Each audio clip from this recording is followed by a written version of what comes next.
Okay, we're on. We are on. We are on live.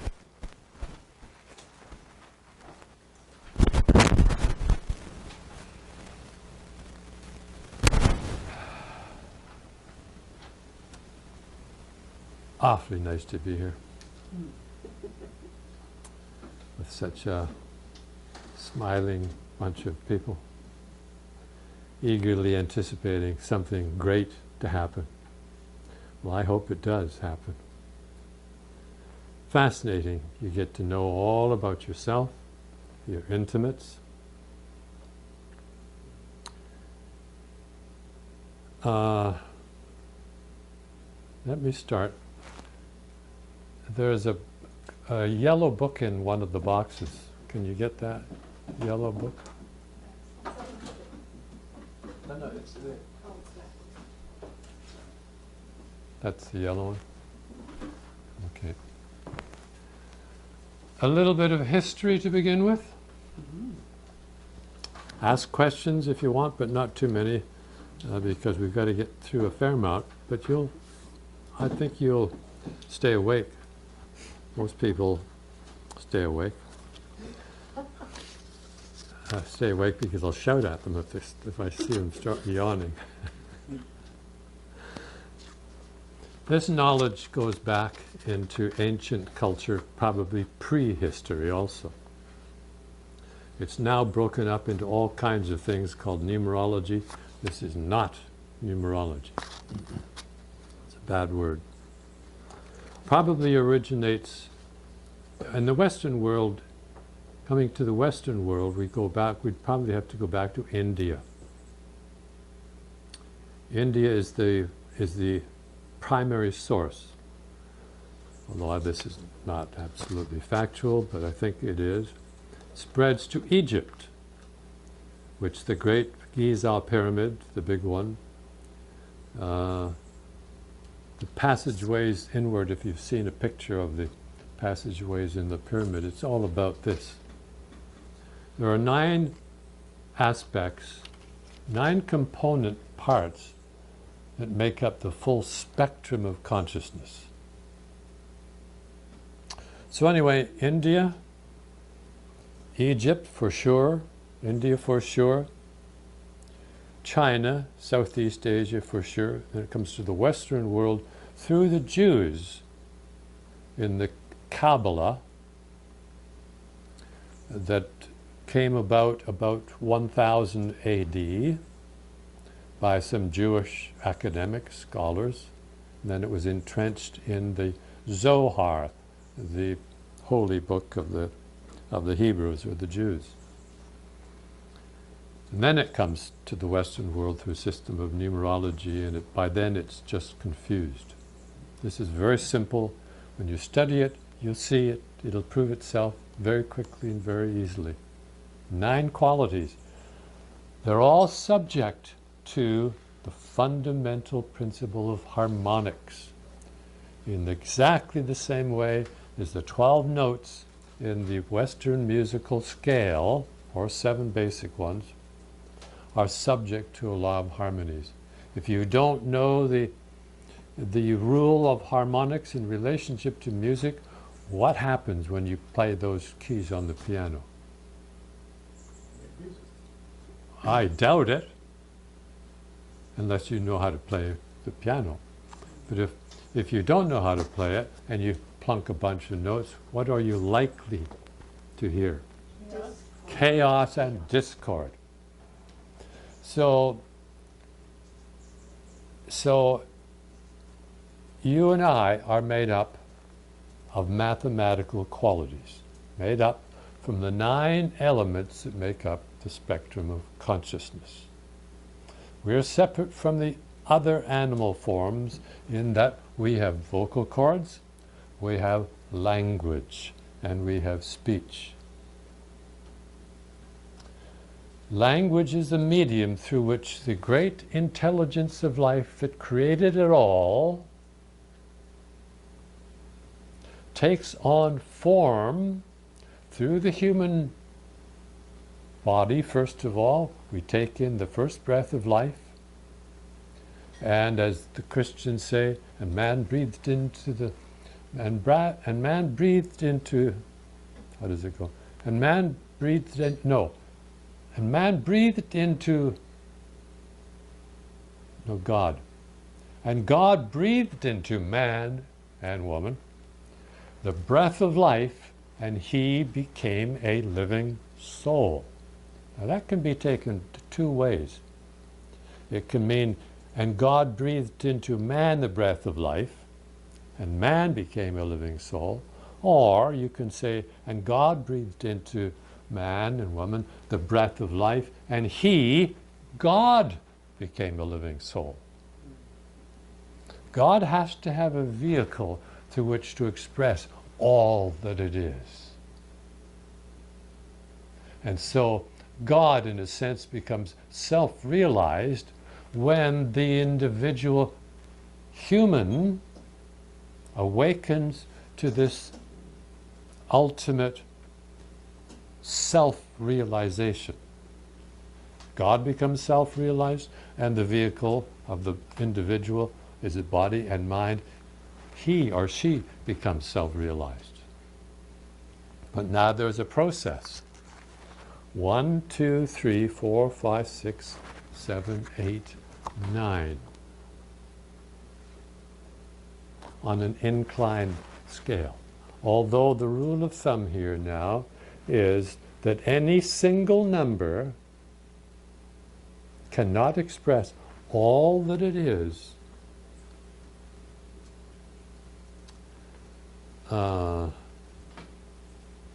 without the support of all of the other numbers. So the whole, again, the idea is balance. We've got to learn all the lessons from 1 to 9. And then, if we, so look, you can look at your sheets of paper. Oh no, here, I just want to say this. Remind me to go back to the sheets of paper. Revelations, the Christian last book of the Bible, Revelations. To him that overcometh, the first lot of sentences before that talks about overcoming this and overcoming that. But here's how they put it. To him that overcometh will I give to eat of the hidden manna, and will give him a white stone, and in the stone a new name written, which no man knoweth, saving he that receiveth it. Great deal of wisdom there. Many of the people that Jesus supposedly met and so on changed their names through his advice. Some of us here have changed our names through someone's advice. So, just before I go back to this thing here, the Gnostics put it very succinctly. You've heard me say this before. Gnostics lived pre-Jesus time, just a bit before Jesus, and they had a secret study. They studied something which they termed logos. This was private. This was shared only amongst the initiated. The logos. Do you know what the logos means? The word. That's what they studied. This is as far as I could understand in reading all the stuff written about the Gnostics that related to this. But I was pretty sure they had it because of that statement, the logos, the name. The troubadours who were the looking for the Holy Grail, this is it. Pretty sure. Can't prove it absolutely, but I'm pretty sure. They were looking for something mystical, something secret. They never found it. But in the beginning was the Word was with God, and the Word was God. God only expresses that which he or she is if we understand the mystery behind this simple knowledge. What is it that gives numbers, for instance, the power of calculation? Anybody? Just as well. It's so darn simple that it is totally overlooked. These numbers are all arbitrary squiggles. But what gives them the power to... Relate to one another. Yes, they relate to one another. How so?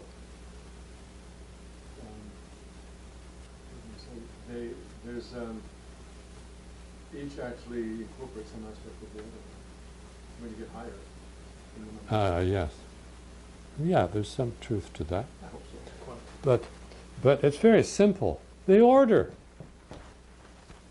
If this order was arbitrary, couldn't do anything with numbers. But the fact that the one, this funny squiggle, which is arbitrary, is in the first position, 2 is in the second position, and so on. And it's precisely the same with the alphabet. It has its mathematical relationship to numbers according to its positions. So A, J, and S have the value of 1, the B, K, T have the value of 2, and so on. So we can break down language and discover that there's 9 component parts in language, separated by language and numbers, that expose the whole field of personality. Tells you everything. But remember that those 9 qualities are subject to a rule of harmonies. So, here's another one here. Just a minute. Getting back to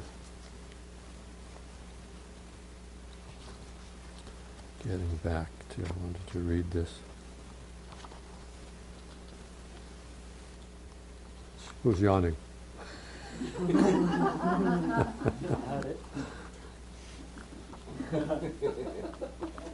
Well, here it is.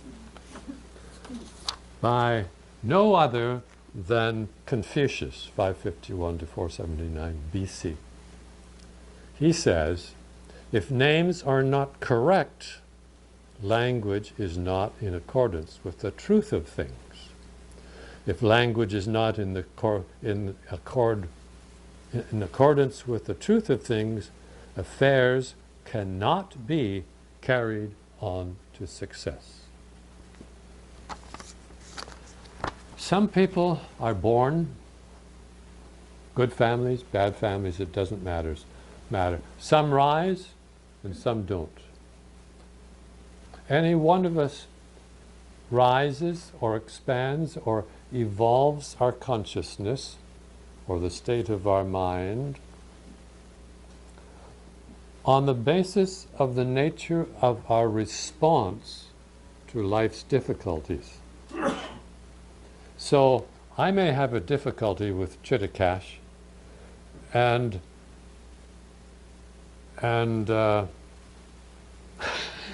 Ollie may not have a difficulty with Chittakash.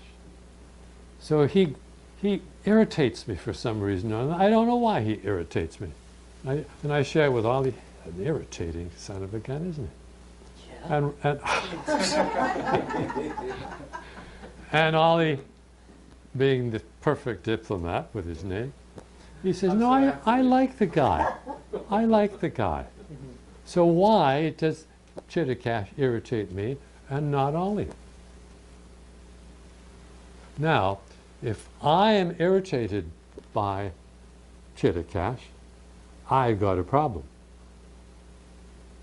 I may not be able to solve that problem unless I grow. I have certain qualities that don't resonate with Chittakash's. Ollie has qualities that resonate with Chittakash. He doesn't. So if I can't solve the problem between myself and Chittakash, this becomes part of my negative karma. This builds up in my psyche. It's like a marriage. We fall in love with our lover. Wow, it's phenomenal. until our imperfections spill over into each other's life. There's another example. If we can adjust and adapt, then we learn the lesson and we carry that lesson with us in our psyche. And if we don't learn through the hardships of our life's experiences, we build up more and more negative karma, or more and more stuff.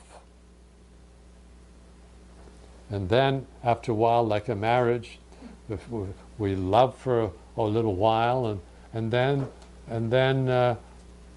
our partner's negative stuff affects us, and we start to build a case against that. And we're sorry that we've hurt each other, and we make sex and we make love, and everything is fine again until the next time. And then the next time we've the same thing, because we haven't solved the problem. It becomes a little bit larger and a little bit larger and a little bit larger until we can't stand to be with this person anymore. Is it that person's fault, or is it we have not learned the lesson? So we either learn our lessons and grow through our difficult experiences in life, or we don't, and we build up a case to the point where our judgment or the case we have against that individual grows so big that we just can't tolerate them anymore. So where does the problem originate? It originates within our mind. This was the message that was left to me when I first started studying and teaching this knowledge, that all things, all problems originate within our mind, as set in motion by the imbalance of our names. Tough one to swallow. So that's a little bit of theory. So in your sheet of paper,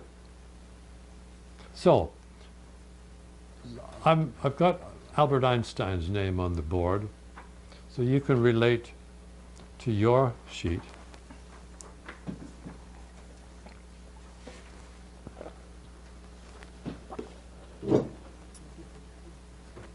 So if what I say about the balance or imbalance of the name is true, can you intuit or sense the magnitude here, the implication?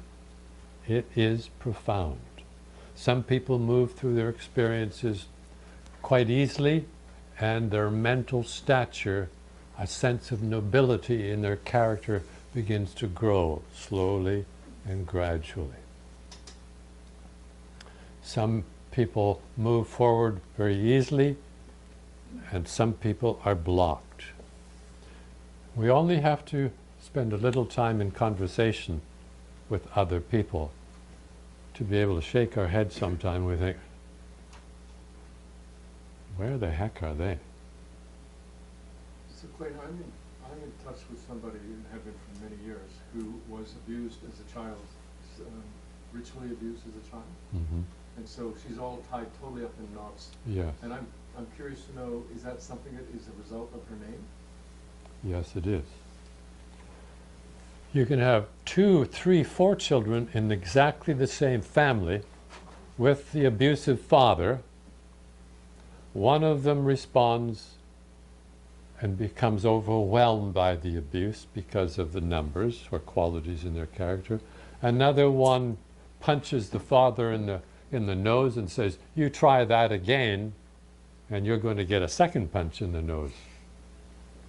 And another one just understands. He's got the tolerance, he's got the understanding, and the abuse, like water off a duck's back, that abuse by the one person is learned as a lesson.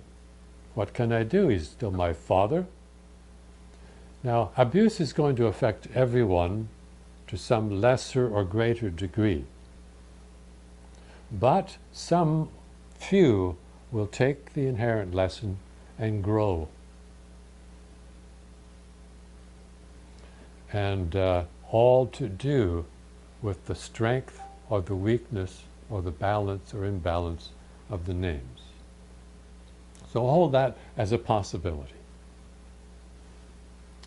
So, Albert Einstein, now, if you look at your sheet, but for the moment, just let's look at Albert. I've worked out Albert as a 674. And it's only the top number and the bottom number that are analyzed. The 7 or the middle number is not analyzed. Keep that in mind. Can you tell us how you worked it out to get us in there? Well, it'll take too long. You can look in my website, miracleofnames.org. I wish I could, but it would just take too long. Simple enough, but we've only got so much time. Take the course. Now, in my website, there's a book called Conscious Evolution, this book, and it shows you how to work out your name. Okay.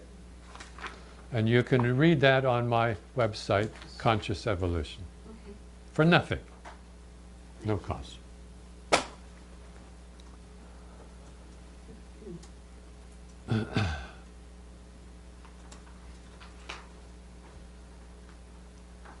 So Albert, a renowned physicist, mathematician, philosopher, unlike most other mathematicians and physicists, he had a breadth and the depth of mind sufficient to ask himself the primary questions of life that he wanted to study and know. One of the main things he wanted to know was that matter must have an energy. Must have an energy. Matter must have energy in it. And how do we release it? How do we get that energy out of matter? So we all know the formula E equals mc squared. E for energy equals m, the speed of light, squared. How the heck does the speed of light come in here? I tried to read stuff, but brilliant mind. He put it all together. He borrowed from many of his colleagues and asked the right questions. There was not one professor in all the universities that he studied in that liked the guy. He was a radical. And but he was brilliant. He was brilliant. As he grew and matured in life, he also became quite a philosophical individual. 729. You can't get more philosophical than that when you add Albert and Einstein together. So he was not just focused on what he saw in front of him.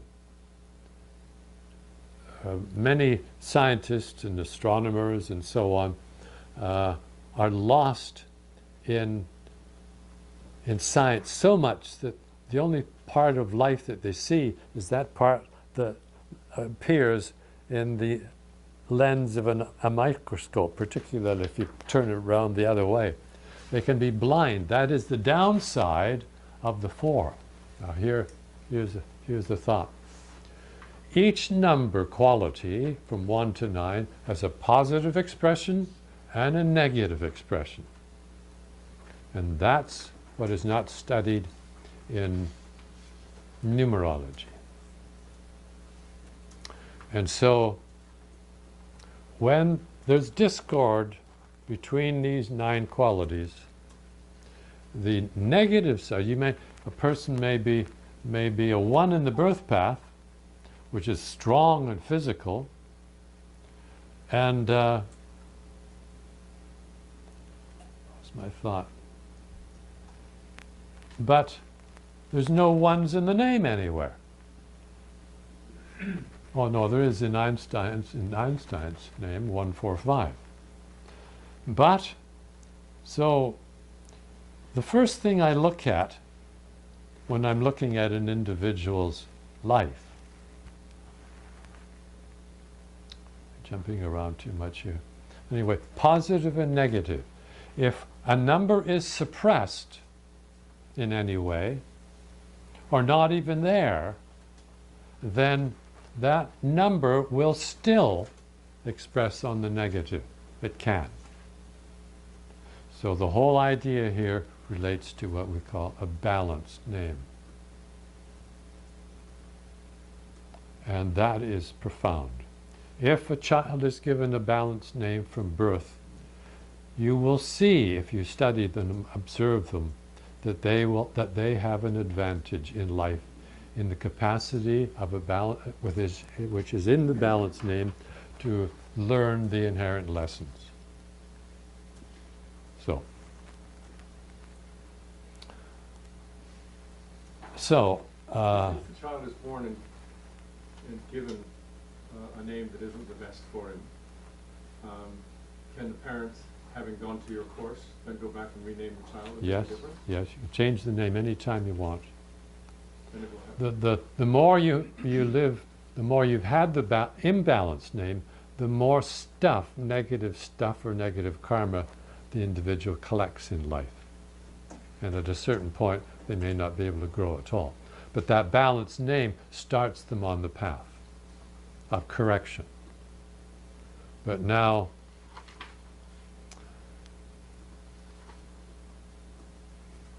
most people that change their name think that suddenly that name is going to give them riches and give them the one that they want in terms of an opposite helpmate and so on. From all the years I've studied this, all my life, I've often wondered why so few people truly walk a spiritual path. They may read spiritual books and everything else, but the Christians put it this way: many are called, but few are chosen. Robert Frost, the American poet, he wrote a beautiful poem in his later life, The Road Not Taken. So he was reminiscing just before he started that poem, because he knew that he had taken a road. So he wrote that poem, The Road Not Taken. But when in the poem he says, hey, he's at a crossroads, one road goes over here and another road goes over there. So he thinks to himself, this is more of a proverbial kind of thing, but he says to himself, I wonder which road I should take. And at life, as we go through life, we've often reached those crossroads. Do I go here or do I go there? So anyway, he looks at them and he says in the poem, but they both look equally well traveled. So which road do I take? So without knowing it, he took this road. And some 15 or 20 or 30 years later, he's reminiscing about that, and he writes that poem.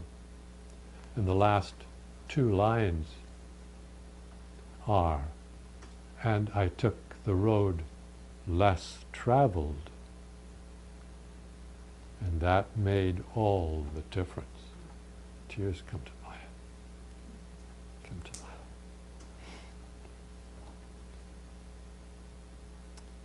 So he took the road less traveled, and it was only years and years later that he realized that he took the road less traveled because it's the most difficult road. People told him, he told all his friends and everything else that he wanted to be a poet. And his friends and family would answer back by saying, come on, Robert. Sure, write poetry. But for God's sake, get a job. Get a job, you've got to have money. But for some reason or another, Robert knew. He knew that he must follow his passion. He had quite a balanced name, both first and last. So he took the road less traveled, and you see, Robert didn't have a choice. He didn't choose, remember, to take the road less traveled, but in hindsight, he realized that he had taken the road less traveled, and that made all the difference. In other words, some few people are not, they don't choose to walk a spiritual path. They reach a point of readiness wherein they have no choice whatsoever. They must do it. And in the process, they're going to encounter some very serious difficulties. Because we suffer from the constraints within the system, within our cultures, which are not perfect, and we are compelled to follow and play the game. Most people are. And it's not an easy path. So we all suffer the restrictions or the constrictions set in motion by being born in this less than perfect society. Some good things, some not so good things. It takes a strong mind to move forward. So a few people recognize they have no choice, like Robert Frost. He had to do it. He was ready. Readiness is the key word. So, having said that, any questions? Yes. What makes a name balanced?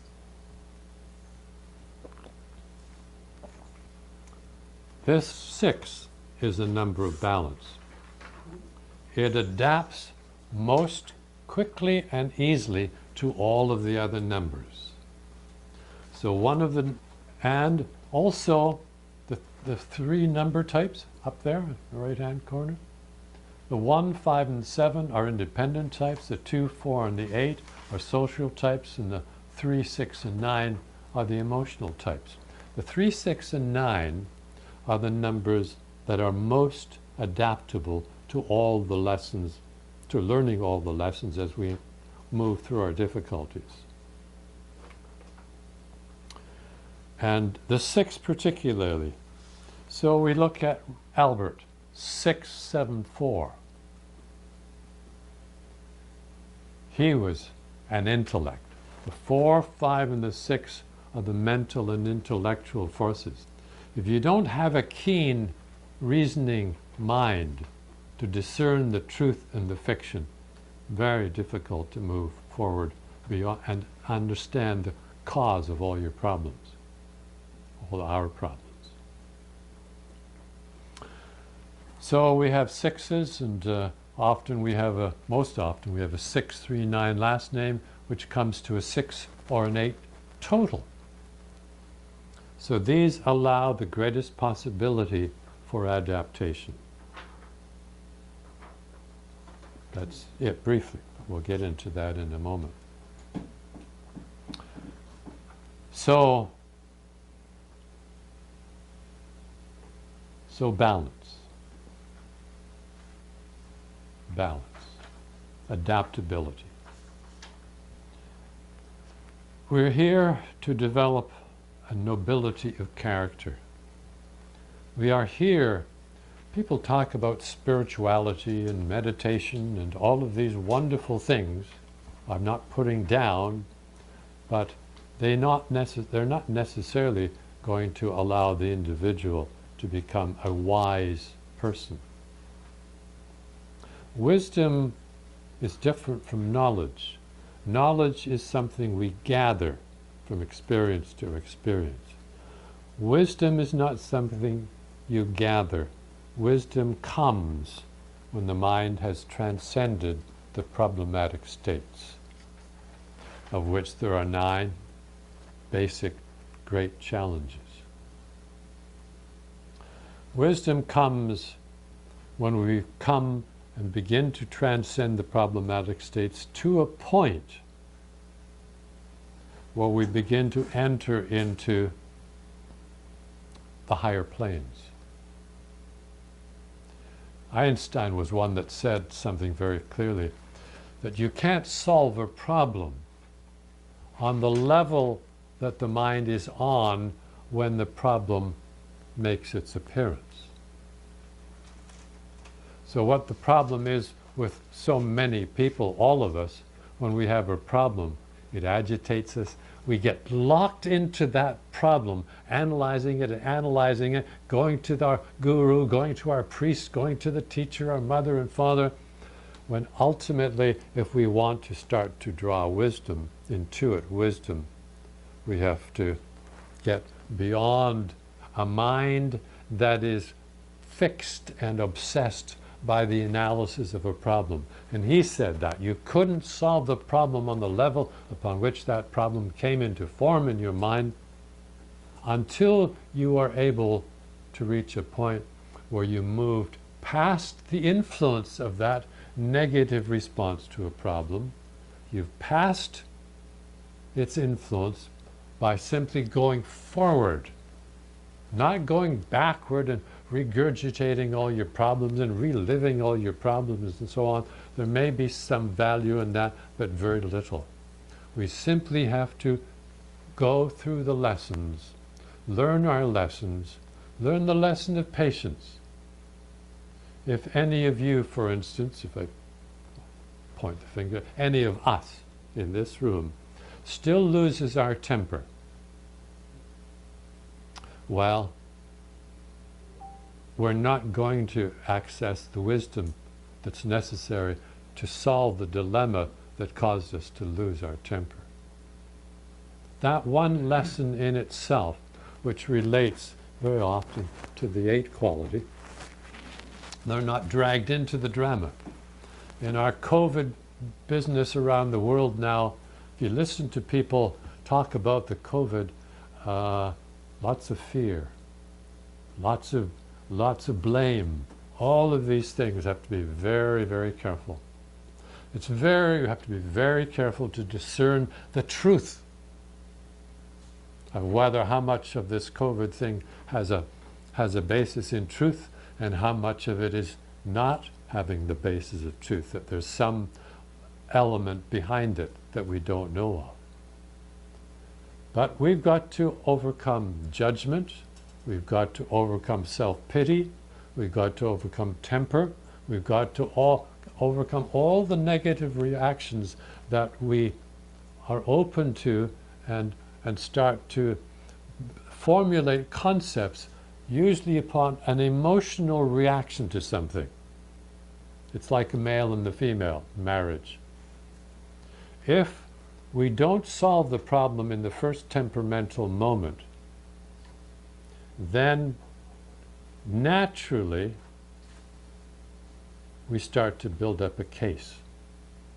And no matter how much our spouse blames us for something, and we react, never going to solve the dilemma. We've got to move past that by learning some of the qualities from 1 to 9. That is spiritual growth. That then we begin to move beyond the problematic states, and the more we do, the more frequently we open the spiritual door that opens here in the 7th, which I will explain in due course here. So we've got to be able to, and it amazes me how simple it all is. In every religion there's a moral code. But we have to, even going beyond religion, there's a moral code. We know that there's a moral code in relationship to each other.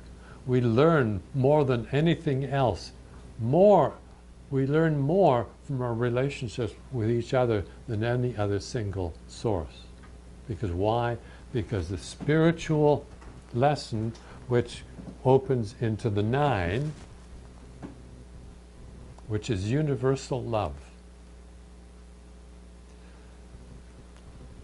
When we open that spiritual door, we will feel the love. Now that's not where I was left off. So anyway, we've got to overcome these things. It's all a simple morality in life, but not a simple religious or church morality, a profound morality that comes naturally as we begin to face our imperfections and everything else, and as we say, take responsibility. And when we take responsibility, or only when we understand the situation between, let's say, ourself and our spouse, we understand them to a certain point. Then, when that understanding is big enough, the will just rises up within us, and we quietly say to ourselves, what have I been doing to my dear wife or my dear husband? What have I been doing? And when these lessons are learned, we bow our head humbly when we begin to receive the wisdom of life intuitively. We begin to feel the truth of it, and we can bow our heads with humility, humbleness, and we can say quietly to ourselves, for this was I born. At a point where we take our activities and our passions to a high enough level, at a certain point the spiritual door opens. And we know that we are on a path. We just know we are on a path. And the longer we stay on the path, the more wisdom we receive, and the stronger the urge is to share it. We've got to share it. And it's in our sharing it, as we've all known here as we work in the garden, and then comes lunch, and then comes discussion. And if that discussion that we participate in, and everybody participates to some degree, here you're not able to participate too much. You've just got to listen, ask questions, of course. But if it works, and we've all sensed that some of these Saturday mornings, when we get into a discussion, there's a magic there. The point of life, if we simplify it, is very simple. Remember, we've got speech, we've got vocal cords, and we have the urge to communicate. And if that communication goes deep enough, by stopping the chatter, learning the lessons of listening, learning the lessons of self-expression, learning all these lessons, then in truth, as Jesus supposedly said, when two or more are gathered in my name, so am I there also. Paraphrase that, if two or more are gathered together in mutual inquiry into life, everybody's drawn out, nobody's left out, and we hear everybody else, but we speak because it is time to say something. We know it. Like the Quakers. The warning is in the Sunday morning Quaker meeting, if you've got nothing to say, for God's sake, don't say anything. So when we come together, we have to develop an intuitive faculty. We don't want to just keep self-expressing and saying the same things we've said for years and years and years. We want this magic to happen. So that's what the whole point in life is, all the way through to the 9. And what is the lesson of the 9? At that point, we find our voice. That's all. The urge, the most profound human urge, is to feel and experience that oneness with each other. And we do that through our speech. So simple. that's so darn difficult to do. We've got to learn the patience, we've got to learn all of these fundamental lessons, and it all begins now with the one. So I'm going to explain these 9 qualities. You're going to look at your sheet of paper. Now look at the soul number of the first name, first of all. That, in Albert's case, that soul number tells me what kind of mind he has. And the 674, the bottom number, is the expression number. The 6 has to come through the 4. Now, Albert has a degree of balance. The 6 and the 4 have a degree of balance. So he was brilliant. The 6 is of the mind, the highest in the intellectual lessons. The 4 is the beginning of the intellectual lessons in the 4. So he had concentration. He had it. He really had it. So that top number is most important. In Einstein, the top number is a 1. The bottom number is a 5. Just a quick analysis here. Einstein was brilliant. It's that first name that gave him the potential to think. He was also a 6 in the major life lesson.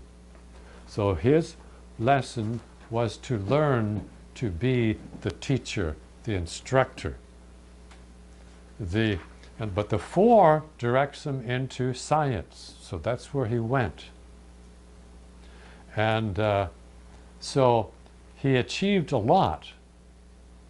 But now the surname, not very balanced. The 1 and the 5 are relative to each other, all right.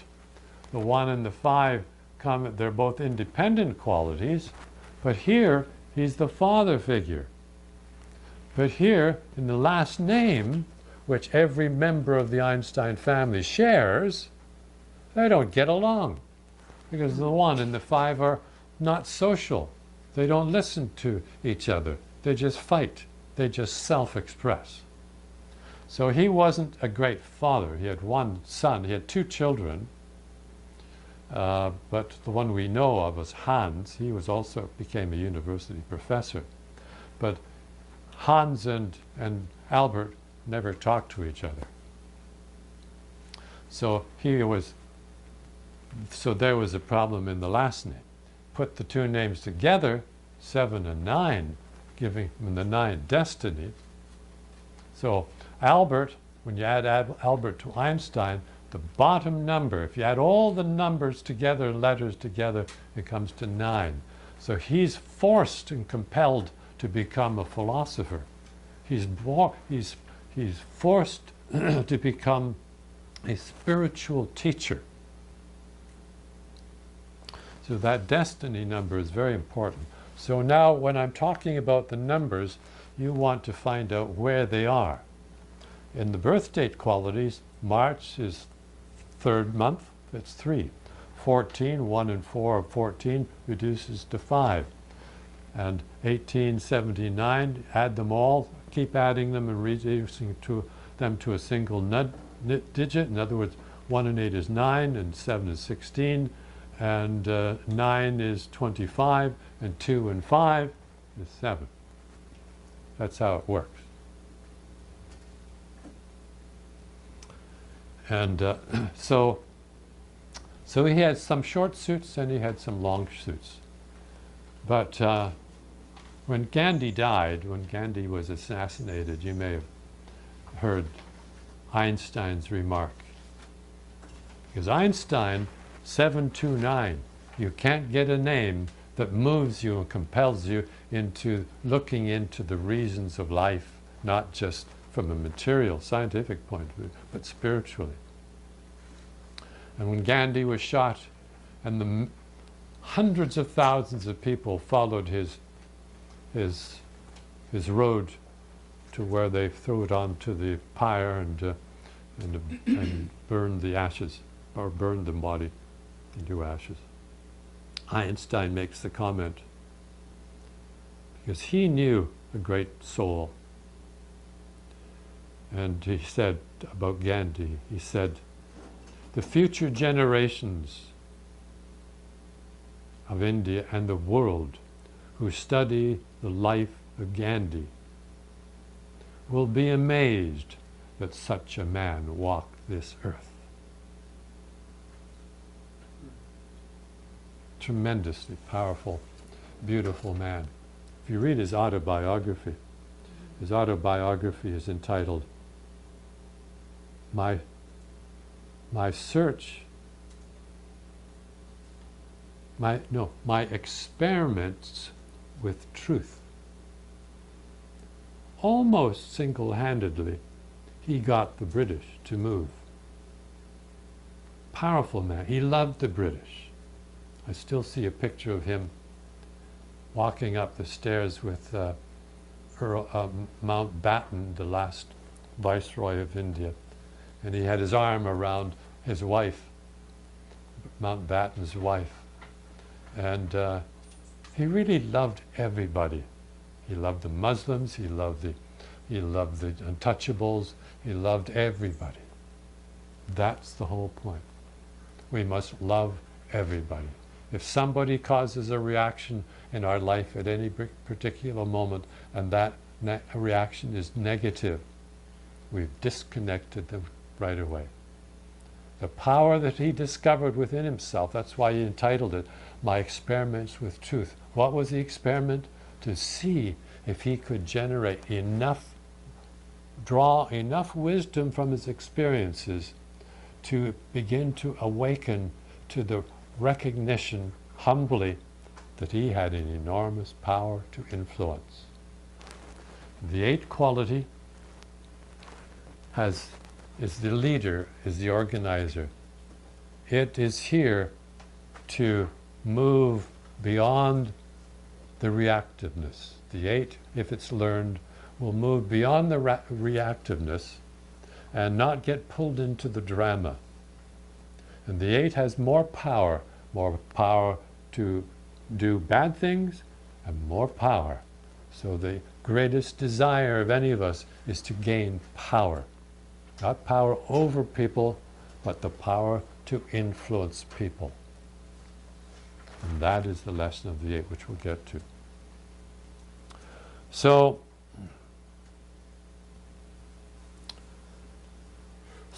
let's begin to talk about the numbers. Wherever you see them, it's there. I'll talk about the negative aspect of the numbers and the positive ones. The one is the first, no less than any other number. The one person, if it's in the one birth path, your major life lesson, you're no less than anybody else. Although they're not entirely equal in potential to adapt. But without the one, not going any place. The greatest challenge of any young person growing up and finding that they're not so adaptable to the mainstream forces that demand conformity. Those people that have learned the lesson of the one, strong independent force, strong individualistic force, profoundly creative force. The one matures very quickly. Why? Because they find their passion or passions very early in life. And if they find a reason for their being, they can move past the collective consciousness that demands conformity. They move past it to gain an autonomy. That's the first and primary lesson. Well, it doesn't have to be the first lesson we learn, but sooner or later we must learn that lesson. We don't want to be kicked off. We may have a good job, but I ask many people, do you like your job? Yeah, I do like your job. And if you won the lottery for $1 million, would you stay with your job? No chance. Because we find freedom from the collective the force within the collective consciousness. They're not putting down that which has been created by the masses of people. Because look where we are today. More evolved than at any time in human history. And so business people have to make their contribution to business, and we all do in our own specific ways, but we've got to find that thing that awakens the spark so that we can say, aha! When I was 23 years of age, I came into this knowledge. Aha! Aha! For some reason or another, some of us are we're all called to walk a spiritual path. But few are chosen. We've got to take our talents to a level of excellence where something begins to happen. And we find this, and I said earlier, for this was I born. And when we are born and we know we are born, we will move past the negative elements within the collective consciousness that demands conformity. How many people have I asked over my lifetime, with this knowledge particularly, well, what do you want out of life? Where are you going? Almost unanimous. I don't know. Where and how can you become a spiritualized or an individualized force if you don't know where you're going? It's no good just to find a guru and walk a spiritual path and do your meditations and read your spiritual, do all of this. I'm not putting these things down. They have a function. But the higher function is to become individualized. We only become individualized or self-realized when we're doing the things that we love to do and we know it. There's many singers, for instance. I don't doubt you've all heard the blind fellow, Andreas Bocelli? Bocelli? And he's overcome stage fright. He's got a natural voice. And when he sings, wow. I don't know if you all feel the same as I do. Wow. Wow. And so when we feel it, that's because he feels every word, every intonation. He feels it. We register it in our emotions, and our emotions have been designed by God, the universal intelligence, to register to all the feelings of life. Some people can't register the depth that Andre Bocelli. But when he does, he can privately say to himself, because when you're a singer and you inspire them and you connect with them and learn all that it takes to connect with the audience, you are there. But now everybody doesn't do that, and Andreas will have his problems also. But think what he's accomplished nonetheless. There's many things that we have to awaken a passion to. The ultimate thing is our love for each other. I remember seeing on the blackboard, what is love? Love is understanding. Only when we get to understand each other so well that we begin to take on the responsibility of helping this person. Not spend time building up a case against this person. The demarcation between self, which is 1, 2, 3, 4, 5, 6, and then the first 3 is physical self, not in a negative sense. The second 3 is intellectual, and the last 3 are spiritual. But just because a person has lots of 7s, 8s, and 9s doesn't mean they're more spiritual than a 1, because we have to develop them all. But at the 6, things are starting to change in us. We are no longer living for self exclusively. Self in this sense can be positive or negative.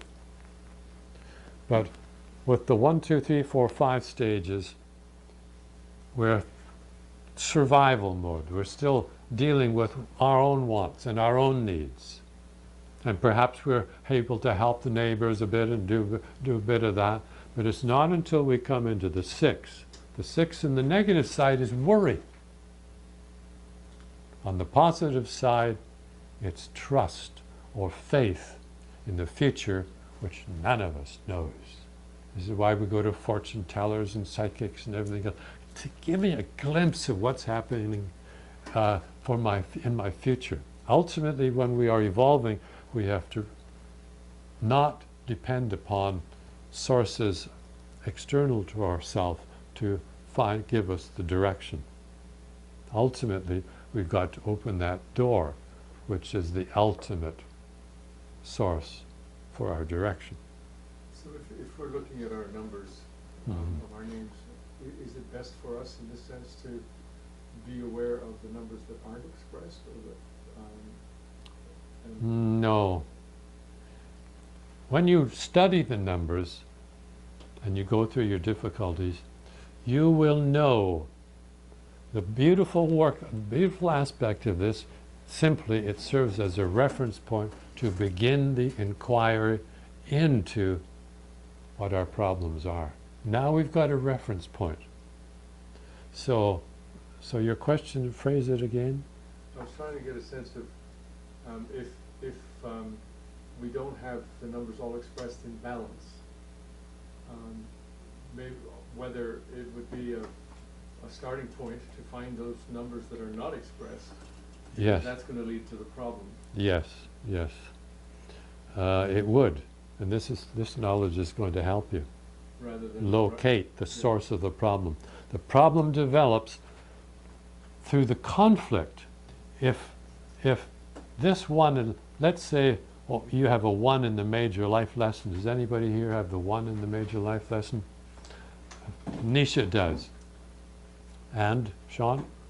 You have the 1. So you have to become individualistic.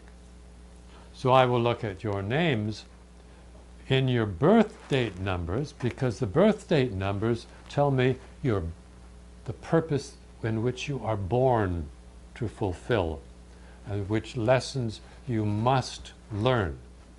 And then I look at the names, and if I see too many, the 1 is strong, independent, creative, standing on its own, and the 2, for instance, somewhere in the name, is a follower, a natural follower. It doesn't want to be subordinate. It has to have its autonomy. So when the 1 in the major life lesson has too much of certain qualities that doesn't allow it to self-realize itself, then it's confused. There's a conflict. And it doesn't know, without this knowledge, it doesn't know where the problem originates. It's following people, and it hates it. It wants to stand alone, and yet it's thrown into the association of a lot of people. The 1 has the confidence, the 2 doesn't have the confidence. So it doesn't know it doesn't like things, it doesn't like people. And yet it has the lesson to learn the 2 people. But it's all a matter of degrees also. It's all a matter of degrees. Nisha's looking at hers because she's got some 2s there and she's got some 1. Yeah. But she's got a 6 soul.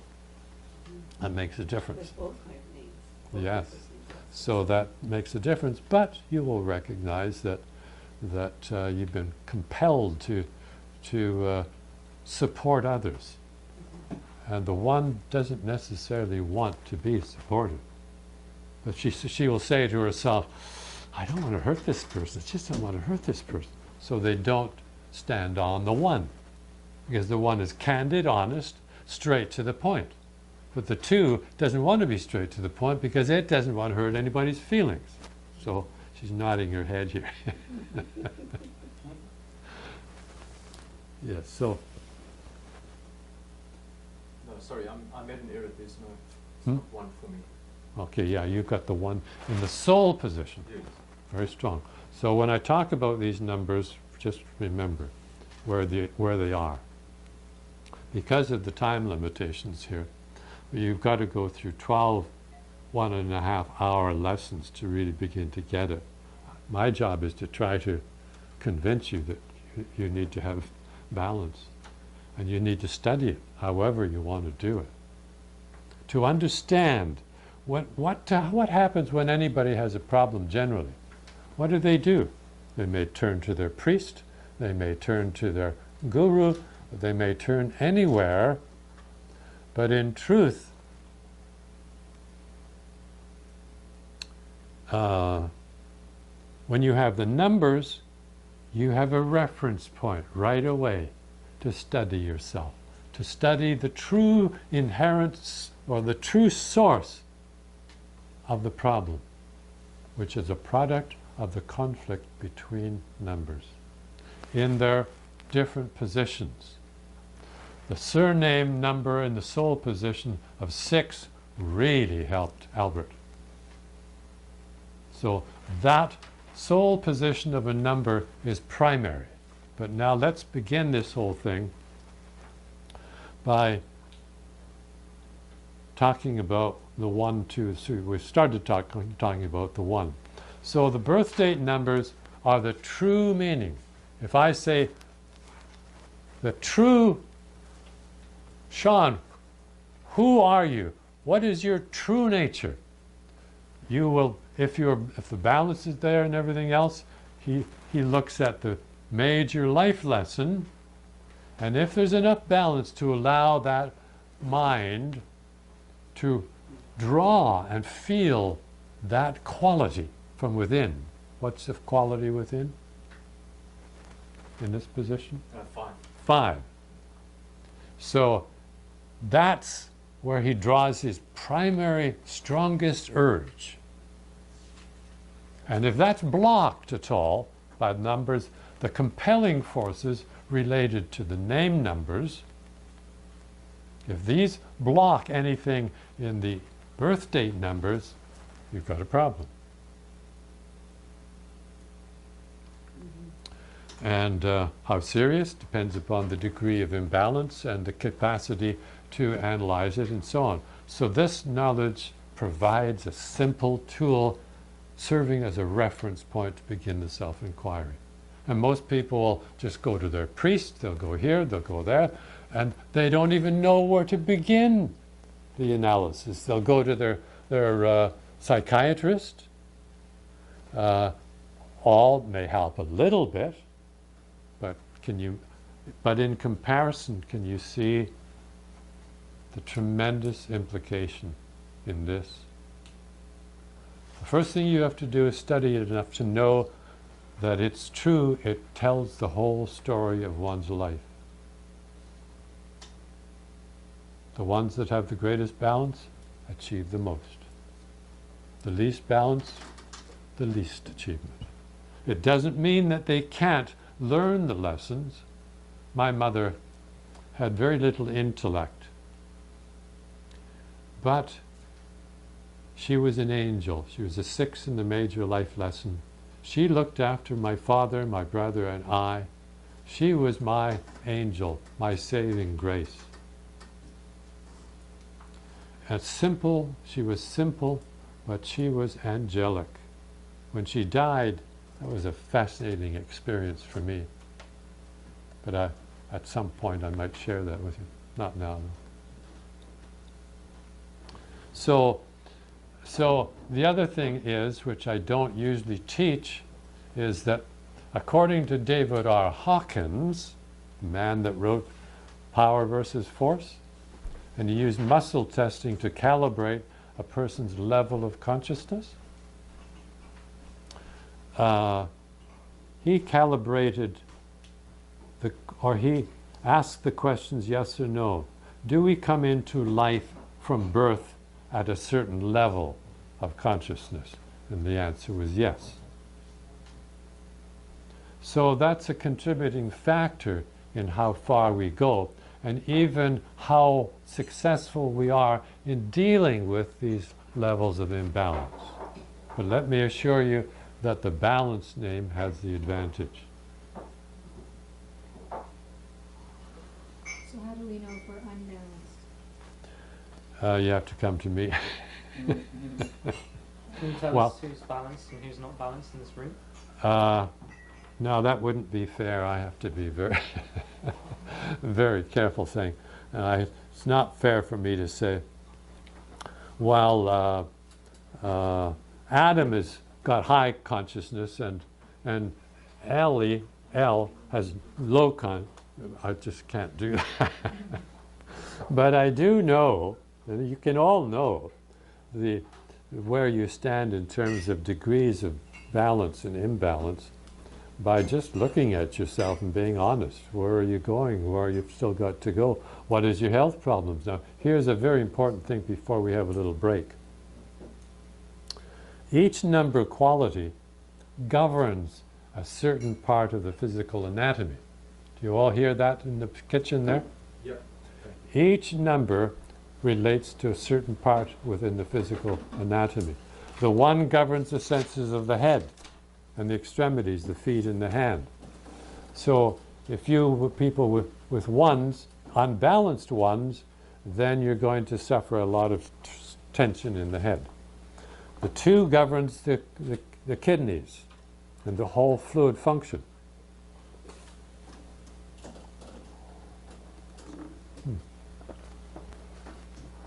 Thank you. Sorry, what did you say the one was? The one governs the senses of the head. Eye problems, loss of hair, teeth problems, protruding teeth, all kinds of things, particularly if the one is in the surname, because then that affects the genetic disposition of an individual, that surname. The genetic disposition can change if and only if the mind is evolving. But anyway, the two governs the fluid functions. They suffer from sugar diabetes. They've got a sweet tooth, all problems linked to that. A bloodstream, too many white corpuscles in the leukemia, they call it. The three governs the liver and the skin. The four governs the intestinal, the stomach and the intestines. Constipation and all of these problems that ensue from constipation. The five governs the solar plexus. The six governs the mind. Nobody worries to the extent that the six can worry when it is unbalanced. The seven governs the heart, lungs, and bronchial organs. The eight quality governs the generative organs, male and female, and the nine finally governs the nervous system. And you'll see this when you get to do an analysis of people. You'll see, and you'll mention these things. How many times I've mentioned it, and people are honest to me. Yes, I've got health problems. Yes, this is where my major problems are. But we may have problems in many of the organs. But the numbers that predominate when they're expressed to the negative side or are suppressed altogether, then that area of the physical body will be infected. Amazing.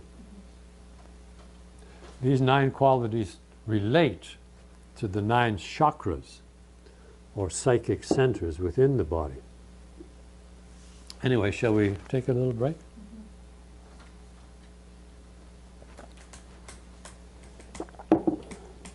So I've come across somebody on a question written in different places in their chart, Yeah. and I don't have any destiny. Well, you have a destiny the same as in their chart. So it's the last. This is it. That's your destiny with Nikki, the one. So major life and lessons with, 1. Mine is 9. It says. You have on the soul know is what the it thing. means. The soul is different. The bottom numbers are just as strong It's my as the top numbers, life lessons. but Something the top spiritual. numbers come from the vowels. It's the vowels Very of the spiritual, language that 'cause it's that now- are the essence of the language. And so it is with the individual. Do you equate the expression of So one destiny is in as the the same beginning, thing? Mhm. and Yes. another is the completion. So if you're in it.